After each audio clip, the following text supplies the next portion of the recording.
Ok, samedi 2 mars, acte 16 du mouvement des Gilets jaunes et je suis avec, bonjour. Benoît, Bonjour Benoît, vous avez quel âge?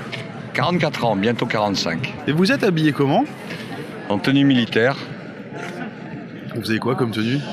Donc j'ai une chemise blanche avec mes grades de brigadier chef.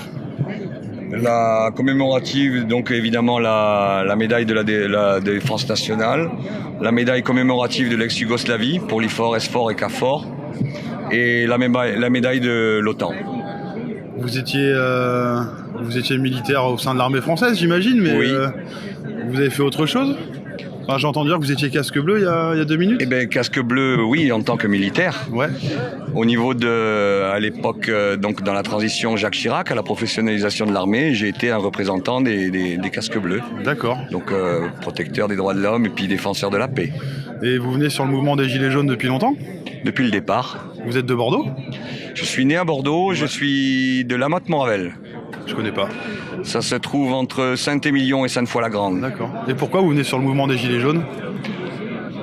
Pour toutes les valeurs pour lesquelles je représentais à l'époque en tant que casque bleu, donc des valeurs humaines, des valeurs sociales, des valeurs qui défendent les droits de l'homme et qui défendent l'intégrité de chaque individu.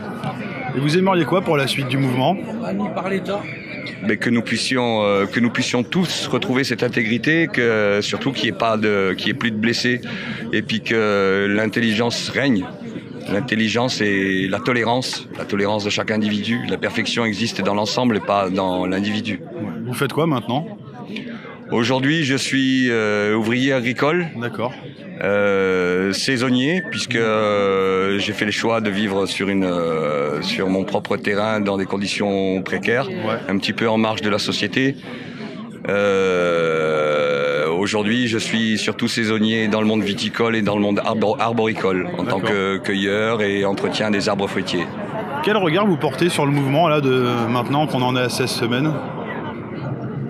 Je sais que ça va être encore long pour faire intégrer au gouvernement que les droits de l'homme doivent être réellement représentés, que ce soit nos SDF, nos retraités, que ce soit les revendications ont déjà été synthétisées.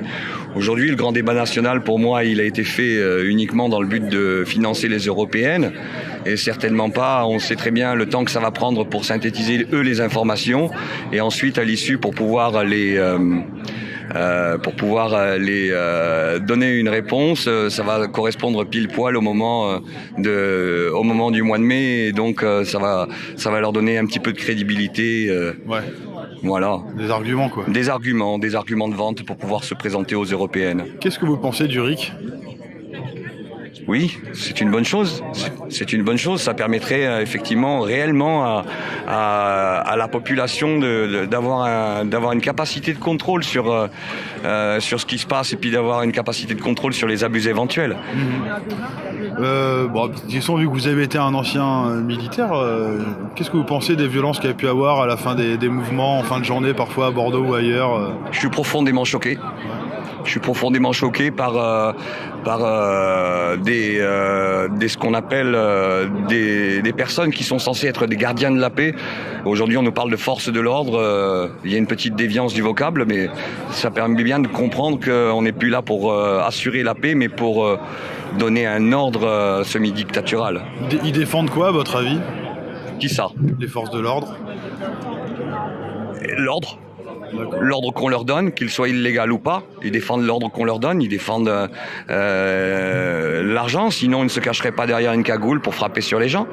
Aujourd'hui, un policier, un vrai, il est là pour maintenir l'ordre, et que ce soit un gendarme ou un vrai policier qui est intègre, il est capable de venir arrêter quelqu'un sans qu'il y ait une émeute. Si aujourd'hui on le fait d'une manière cagoulée, c'est qu'il y a un réel problème. Bon, je vous remercie pour vos réponses. Je vous en prie. Bonne journée.